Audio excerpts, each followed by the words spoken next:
Je me trouve dans mon bureau de la Ligue nationale de hockey. Ici, on est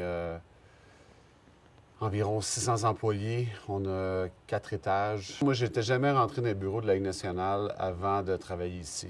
Je n'étais jamais venu. Je n'avais pas aucune idée comment ça fonctionnait. Tu vas à la pratique du matin, tu vas manger ton repas, tu te présentes au match avec ton café, ton équipement, tout est là. Tu n'as aucune idée comment ça se passe à l'arrière-scène. Durant les 3 années que j'étais adjoint à Brandon, quand je venais à New York, je venais une fois par mois passer une semaine. Puis je demandais à chaque département qu'est-ce qu'il y avait comme rencontre. Puis j'allais m'asseoir avec eux, puis j'écoutais. J'écoutais qu'est-ce qui se passait, tout ça. Puis eux, ils aimaient ça voir aussi la perspective d'un ancien joueur. Puis ça m'a permis d'apprendre beaucoup aussi sur qu'est-ce qui se passe dans les bureaux de la Ligue nationale.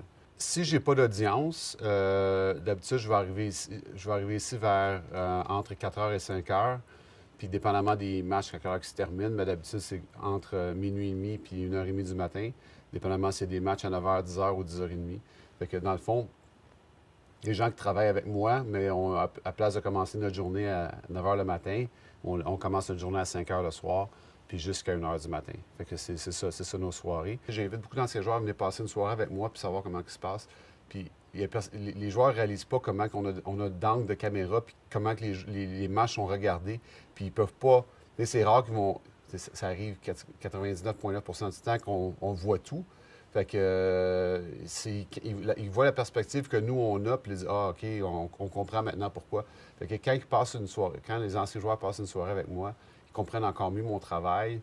Et c'est pour ça que souvent, j'essaie d'avoir des médias, d'avoir des gens pour qu'ils comprennent vraiment qu'est-ce qu'on fait, puis tous les angles de caméra qu'on a, puis expliquer vraiment le côté éducation est super important. Nous, vraiment, on se concentre juste sur la sécurité des joueurs, puis les mises en échec peut-être illégales. Mais depuis cette année, on a les spotters, fait qu'ils sont vraiment avec nous, puis il faut vraiment qu'on soit à la seconde près du match. Avant, qu'est-ce qu'on pouvait faire? C'est qu'on pouvait mettre ça sur pause, puis le regarder une couple de fois, après ça, savoir si on était pour le clipper puis l'envoyer pour que tout le monde le regarde. Mais maintenant, il faut vraiment qu'on clippe de plus en plus.